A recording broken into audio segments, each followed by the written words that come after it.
kami untuk membahas hasil diskusi kami.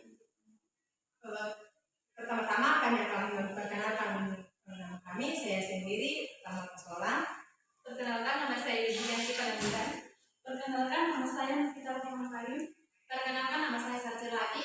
Perkenalkan, nama saya Friani dan lain. Kelas B DKK angkatan 2023. Yang pertama-tama yang akan kami jelaskan di sini yaitu pengertian memori.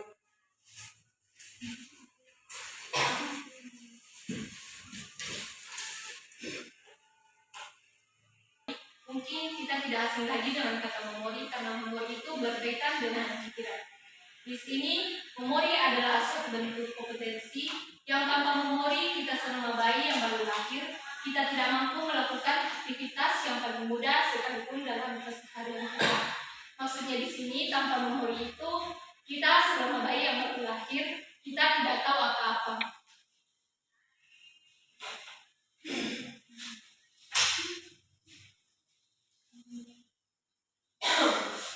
Yang kedua, proses pembuatan memori. Para filsuf menganalogikan memori seperti proses lilin yang mempertahankan apapun yang tercetak di atasnya. Di era ini, yakni era audiovisual, orang cenderung menganalogikan memori seperti alat perekam suara dan kamera video. Ya, kita dapat mengambil faktanya bahwa memori itu merekam kembali apa yang telah kita lakukan dengan mengingat setiap momen dalam kehidupan kita. Nah, meskipun keyakinan di atas merupakan keyakinan yang sangat populer dan menarik, tetapi keyakinan tersebut salah. Mengapa? Karena tidak semua memori atau proses yang telah kita buat dahulunya tidak kembali diingat. Ada yang terlewatkan begitu saja dan ada yang diambil kembali untuk dipergunakan. Lebih jauh lagi, proses mengambil atau memanggil kembali suatu ingatan tidak seperti menonton atau merekam video dari suatu peristiwa, tetapi hal itu dapat kita ingat seperti mengingat kembali gambar, suara, dan lain-lain.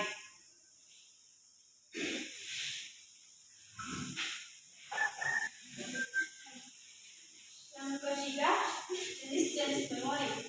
Memori dibagi menjadi dua bagian, yaitu memori jangka pendek dan memori jangka panjang. Memori jangka pendek hanya mampu menyimpan informasi sesaat, kira-kira dalam waktu 30 menit. Dalam memori jangka pendek, informasi tidak lagi berbentuk kesan sensorik harafiah, melainkan diubah menjadi satu bentuk penyajian seperti dalam bentuk kata dan frase. Memori jangka panjang, kapasitas ini merupakan penyimpanan yang memiliki memori yang jangka panjangnya tidak terbatas, yang informasinya dalam jumlah yang sangat besar, yang memungkinkan kita belajar, menyesuaikan diri dengan kita, serta mengembangkan kita untuk mengembangkan identitas diri dan sejarah kehidupan kita masing-masing. Contoh memori jangka pendek seperti misalnya ketika kita mengingat nomor telepon kita sendiri, sedangkan contoh memori jangka panjang seperti jika kita melakukan sebuah praktek dan kita mengingatnya kembali. Terus yang keempat, cara mengatasi lupa.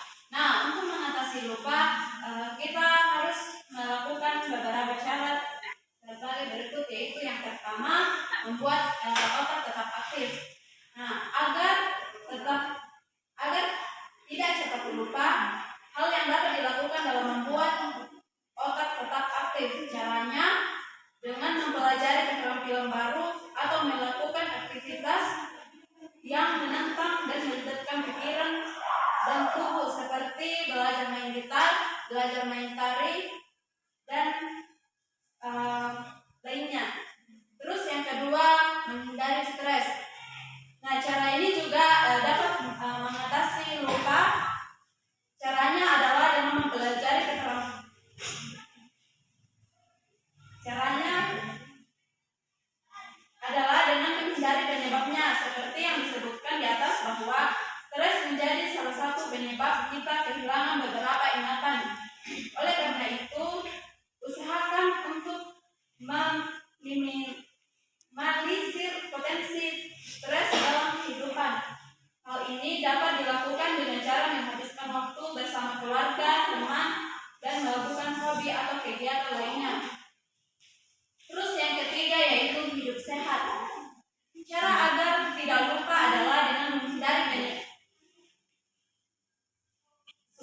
fungsi otak dan mengingat tetap terjaga hidup sehat itu wajib mulai mencoba untuk menghentikan kebiasaan merokok, mengonsumsi obat-obat terlarang, dan tidak minum minuman yang mengandung alkohol.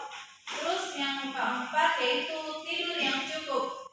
Hal terakhir ini dapat membantu mengatasi mudah lupa dalam dengan memastikan istirahat dan tidur yang cukup.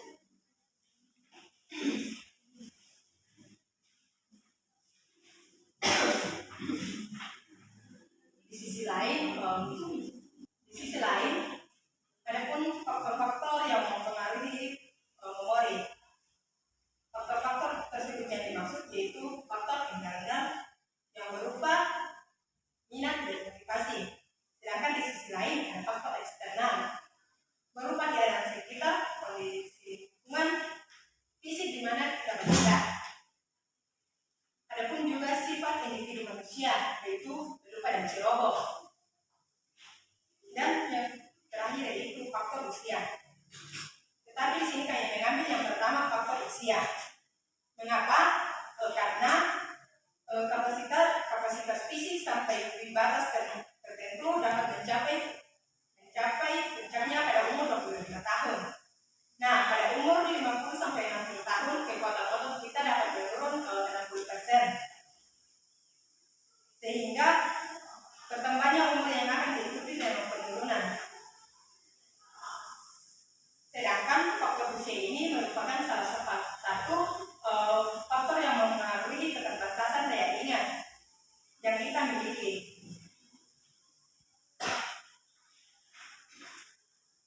Yang kedua yaitu faktor audiovisual. Nah, dalam kehidupan kita, manusia tidak dapat hidup jika tidak bersosialisasi dengan yang lain. Dengan kehidupan keseharian manusia tidak lepas dari adanya suatu komunikasi yang satu dengan yang lain. Faktor ini merupakan media yang menyampaikan informasi-informasi yang dapat diterima oleh indera, yaitu indera penglihatan yang melihat gambar dan dihasilkan seperti gambar diam atau sedikit yang memiliki unsur gerak. Nah, hal ini dapat dipergunakan sebelumnya untuk digunakan kembali, mengingat kembali hal-hal yang telah kita lakukan sebelumnya.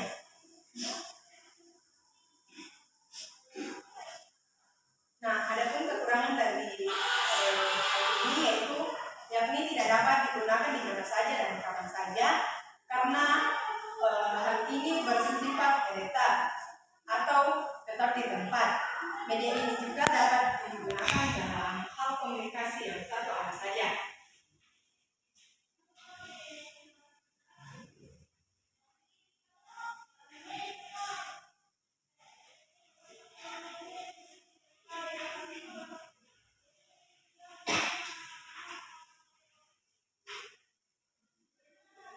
Yang berikutnya yaitu bagaimana kita mengingat. Pengalaman yang dapat diingat dalam email bisa juga diingat dengan kata dan perbuatan. Email adalah satu pengalaman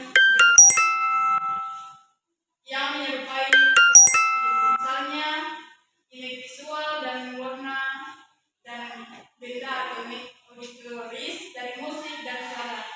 Email juga dapat dialami dalam indera lainnya. Setiap orang dapat merekam rasa malu, rasa sakit gigi, perasaan mabuk dan kepala pusing. Banyak email yang bercampur aduk menyangkut beberapa indera pada saat dan berlangsung cepat. Email visual tipe yang paling berkembang di dalam pertama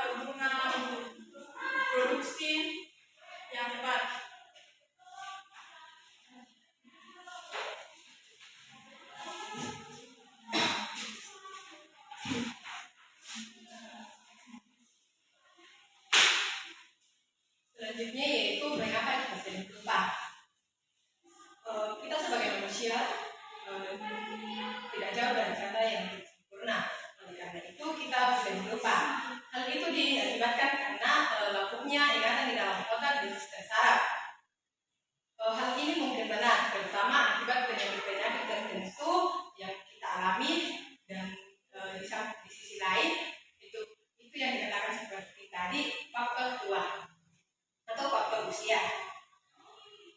Di sisi lain ada beberapa bukti. Yang pertama, bahan yang sudah lama cepat dipelajari kembali dari bahan-bahan yang sudah kita pelajari, seperti